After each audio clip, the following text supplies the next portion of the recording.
314 hours. The massive hum of Manila's electrical grid suddenly flatlines into a heavy silence. It is not a brownout, it is an execution of the infrastructure, a suffocating blanket of darkness that descends instantly upon 12 million souls, extinguishing the city's heartbeat in a single, terrifying second. The air conditioning units that keep the tropical heat at bay sputter and die, replaced by a rising, frantic murmur of confusion that bleeds rapidly into panic. But 300 miles to the southwest on the coastline of Palawan, the darkness is not silent. It is vibrating. The humid air above the Balabac Strait is being torn apart by the low-frequency thrum of rotors, a sound that rattles the bones of the fishermen sleeping in their wooden bancas. This is not the familiar beat of Philippine Air Force utility choppers. This is the heavy, metallic chop of Z-20 medium-lift helicopters, swarming like angry hornets in the pitch black, their fuselages painting the night sky with the heat of their engines. They are merely the vanguard. Below them, the sea churns white as the stern gates of massive Type 075 amphibious assault ships drop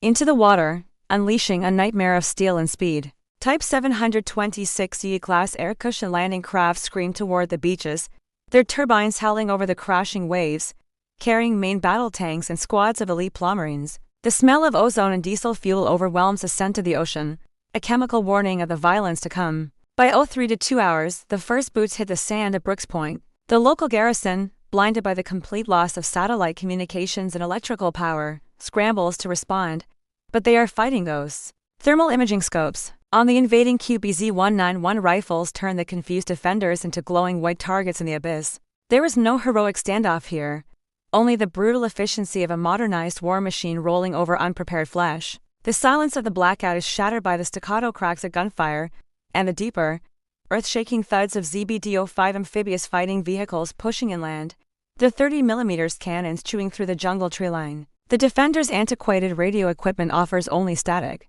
a hiss of white noise that drowns out their desperate calls for reinforcements. At 04:00 hours, the Philippine Navy attempts a desperate interception. The BRP Jose Rizal, the pride of the fleet, surges forward, its radar searching the dark horizon for the enemy. It finds them, but it is already too late.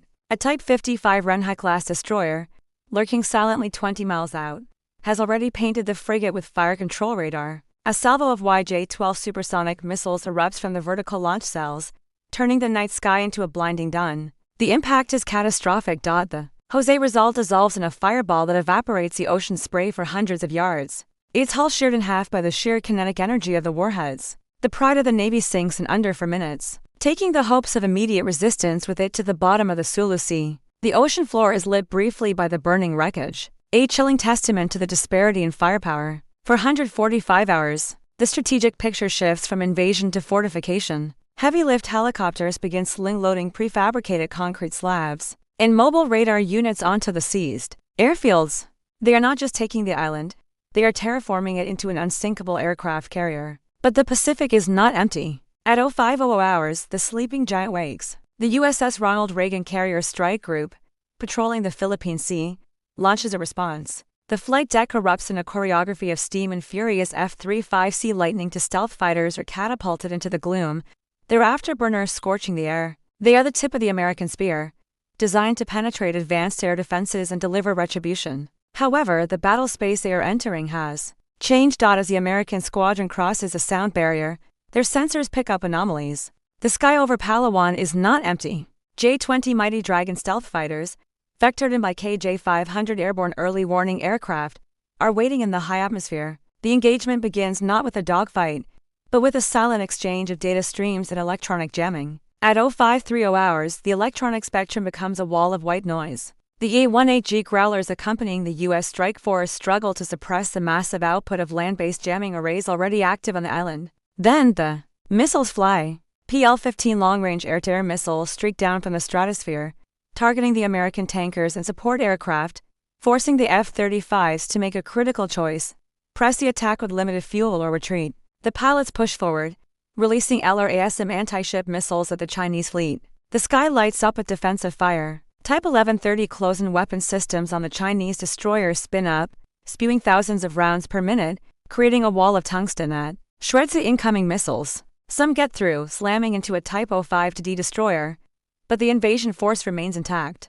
The air battle descends into a chaotic furball of flares, chaff, and high-G maneuvers, a technological dance of death where a single mistake means vaporization. Meanwhile, beneath the surface, a different war is raging. 600 hours. The USS Mississippi, a Virginia-class attack submarine, creeps through the thermoclines, hunting the hunters. Its sonar operators listen to the terrifying cacophony of the battle above, isolating the specific acoustic signature of a high-value target, the Type 075 assault ship, acting as the command hub.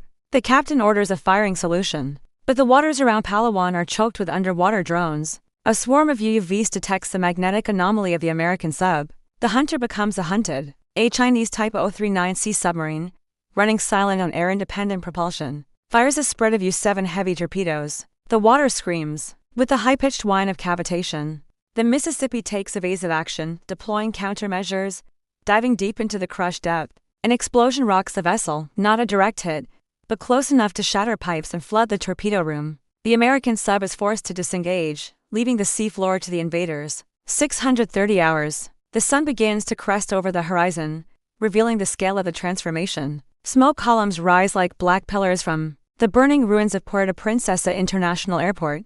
But alongside the destruction, there is construction. Engineers are already pouring quick-drying concrete to repair the runway, preparing it for heavy military transports. The speed is mesmerizing and terrifying. It is industrial warfare moving at the speed of a startup. Then, the final blow falls. Not a nuclear weapon, but a blinding of the eyes. At 06 for 5 hours, high-energy ground-based lasers from the Chinese mainland dazzle the optical sensors of American reconnaissance satellites passing overhead. Simultaneously, a cyber attack floods the Pentagon's logistical networks with phantom data. The golden eye of the U.S. military goes cataract blind. The admiral on the Ronald Reagan stares at a tactical display that is fracturing into glitches and uncertainty. Intelligence reports a launch of DF-1D carrier killer ballistic missiles from the Chinese interior. They are not aimed at the island, they are aimed at the carrier group. The calculus of war shifts instantly from intervention to survival. To save the fleet, the order is given. 700 hours. The F-35s are recalled. The carrier group turns hard to starboard, steaming east, away from the contested zone, away from the island that is no longer Philippine soil. The roar of the American jets fades, replaced by the heavy, rhythmic thumping of Chinese Y-20 transport planes landing on the newly secured runway. The betrayal is felt in the silence that follows. On the beaches of Palawan, the surviving Philippine Marines look to the sky, waiting for the air support that was promised, the cavalry that always comes in the movies. But the sky is empty save for the red-starred wings of the occupation. 715 hours. The dust settles. The smell of burning jet fuel and tropical rain hangs heavy in the air. On the tarmac of the seized airbase, a flag is raised. It is not the blue, red, and yellow of the Philippines. As the fabric catches a morning breeze, the reality sets in. Naval mines are already being deployed in the straits, sealing the waters. Anti-access, area denial bubbles are fully pressurized, creating a zone of death that no allied ship can enter without facing annihilation. The island has not just been invaded, it has been annexed.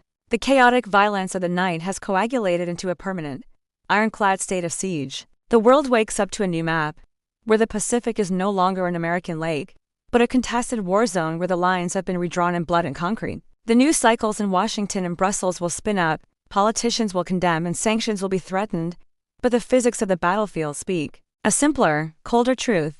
Possession is 9/10 of the law, and the 10th is a hypersonic missile pointed at anyone who tries to change it. The BrahMos missile batteries that were meant to deter this very moment sit smoking and obliterated in their silos, destroyed before they could fire a single shot. The MQ-4C Triton drones that were supposed to provide early warning are drifting debris in the South China Sea. Every failsafe has failed. Every contingency has been countered. The invasion took for hours. The occupation will last a lifetime. The psychological impact is more devastating than the kinetic one. The myth of invulnerability that shielded the Western Pacific has been pierced, and through the hole pours the cold reality of a new superpower. The soldiers left behind on the island are not prisoners of war. They are hostages of a new geopolitical epoch. As the sun climbs higher, baking the fresh concrete of the enemy's new runway, the silence returns. But it is different now. It is not the silence of peace, but the silence of submission. The grid in Manila is still down, the capital city sweltering in a terrifying information void.